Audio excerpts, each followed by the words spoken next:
Hello，大家好啊！今日咧教大家用呢個Online 嘅網站咧去購買產品嘅。咁好多海外嘅人士咧就係喺海外啦，又要自己去購買啦，因為我幫唔到你購買。咁就喺加拿大啦、美國啦、澳洲啦、英國啊好多地方，其實非洲啊、泰國啊、日本啊、韓國啊都可以買到嘅。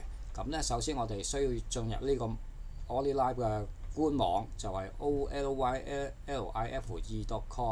咁就入咗嚟呢個網站呢，咁我哋就用呢度去登錄啦、登錄註冊啦。咁就需要有會員嘅帳號呢，就係推薦你去登錄嘅。咁所以就撳入嚟呢，就我會俾個會員嘅號碼俾你去登錄嘅，就用 CN52332CN52332呢個號碼註冊。跟住呢，輸入密碼呢，就要用大街 HK 181818。咁咧呢度呢，就要輸入驗證碼，就喺隔離呢度抄過去得啦。如果睇唔清楚就撳多下，咁睇到啦，咁就打過去啦，44JA 咁樣啦。跟住就撳登錄 login。咁就入咗嚟呢個版面嘅。通常呢，就喺右手邊就可以進入去訂購嗰個產品啦。咁我哋撳呢一個我的管理網絡，跟住呢，你可能會見到好多個會員喺度嘅。咁因為我哋唔可以就咁喺度註冊到嘅，一定要去到最底最底嗰個位置先可以註冊到嘅。所以我哋要揀就係呢個叫做左區最底呢一度撳入去，就去到左邊，即係呢度一路去到最底最底，可能好深㗎啦。咁撳落去，好啦，咁去到呢度啦。咁終於見到有呢幾個註冊啦。咁其實呢啲註冊2、註冊3都註冊唔到嘅。咁我哋就係撳最底左邊呢個就可以註冊到。咁撳落去，跟住就剔埋呢個框框，剔咗佢，即係我要閱讀條款咁樣就佢可以同意註冊啦。跟住嚟到呢度呢，就係填寫嘅資料啦，會員推薦嘅資料啦。咁通常就要填寫呢度可以唔使理啦，呢度 A 區又唔使理啦，呢度會員級別就要理嘅。要打開，咁佢呢度呢，就係見到第一個叫實習生，第二個呢就係經營者咁樣。因為點樣去選擇呢？就睇我哋買嘅銀碼係幾大。如果我哋買$500樓下嘅，即係$500嘅嘢，我哋就可以揀呢個 P2呢個啦。咁如果超過$500呢，可能$1000嘅嘢呢，咁就可以揀 P3啦。超過$1000未去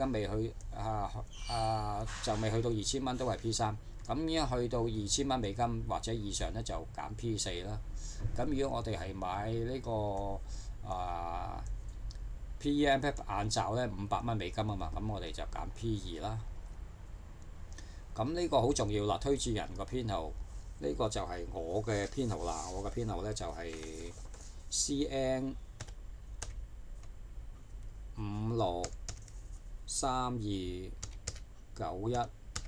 就唔好填錯啦。填錯咗呢，就唔知去咗邊度呢，咁就冇人 follow 你㗎啦。跟住呢，呢度就新會員號碼，我哋打大街 HK 啊，121212啊，顯示出嚟先。大街 HK 121212咁樣，咁又你可以打自己個密碼嘅。咁但係呢，第時如果我要幫你去check 嗰啲嘢呢，我就入唔到去幫你睇啦咁咯。咁呢度呢，就隔離啊，就會員國家地區，咁就通常呢，打開就冇乜幾多樣嘢揀嘅。就算我哋香港呢，就要揀 China 啦。咁但係喺英國啊、美國啊、加拿大嗰啲呢，只可以揀 Other Country 啦，澳洲嗰啲都係啦。撳咗佢，跟住填寫個人資料啦。昵稱就寫 Bobo 啊、Cat 啊、Winnie 啊嗰啲都 OK 㗎啦。咁呢啲填翻自己個身份證啊、號碼嗰啲稅編號就唔使嘅咧，通常都冇乜需要填。咁電子郵箱啦，自己個 email 啦，電話啦，自己個電話啦，跟住自己個詳細地址啦咁樣，咁就 OK 㗎啦。呢度就可以繼續落下邊，跟住呢度就重要啲啦。呢度就係嗰個機器寄去邊度啦。咁如果你寄去日本都得嘅喎，咁日本有朋友收你咪打日本咯。但係通常係寄翻俾自己啦。咁可能英國咁。英國嗰啲就冇得揀嘅，英國只可以揀咩呢？揀 other country。澳門都好似係 other country 啊，有冇Macau？冇Macau。係啦，總之就美國、加拿大呢啲美國有 America 㗎，美國揀 America。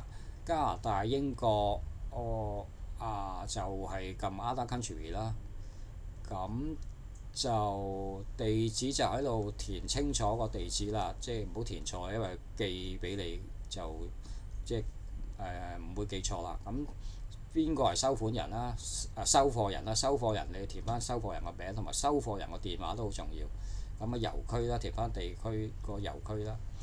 呢度唔使理啦，郵寄啊嘛。咁呢度備註都唔使理嘅。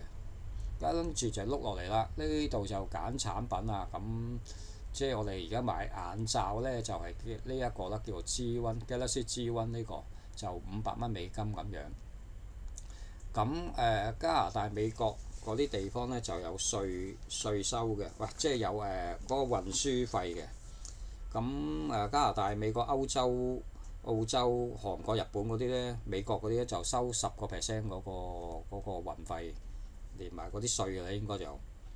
咁非洲、中東嗰啲可能貴啲啊，唔係菲律賓12%，中東15%，非洲15%，東南亞就5%，泰國7%，新加坡9%。咁有個咁嘅稅，香港、澳門、大陸、中國都唔使運費㗎啦。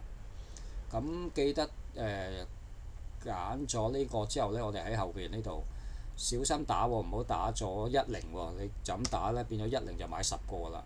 咁記得取消咗嗰個0，跟住就咁打個1字落去。跟住落到嚟呢，佢就會顯示咗嗰個銀碼啦。銀碼就係500蚊，再加50蚊嗰個運費咁樣嘅。咁睇啱嗰個銀碼啱啦，唔係5500，唔係55啊，係550。咁啱，咁就可以用呢度信用卡支付。咁就直接訂單結算，跟住就去跳咗去信用卡嗰個結算系統嗰度㗎啦。跟住你用信用卡去付款，咁就完成嗰個。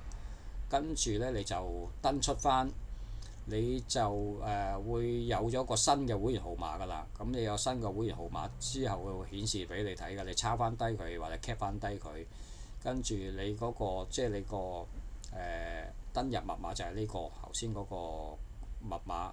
會員密碼就係呢個，係你哋第時登入去追蹤嗰個嗰件貨寄咗未啊？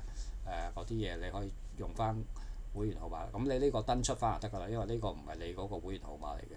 登出翻，咁下次你自己用翻你自己嗰個新，佢會俾咗個新嘅會員號碼俾你㗎啦。咁你就咁打翻 EA 咁樣嘅 EA 字頭嘅應該就 EA 字頭，咁就乜乜乜，佢會俾咗個新嘅號碼俾你，跟住用翻頭先大家 HK121212咁樣，跟住再呢度打翻呢個驗證碼輸入，咁可以登入翻，就 check 到你嗰件件寄咗未啊？幾時寄到啊？咁樣，同埋可以問公司啲嘢咁樣啦。好啦，完成啦。如果有啲咩唔明啊，再WhatsApp 問我啦。OK，唔係咁，拜拜。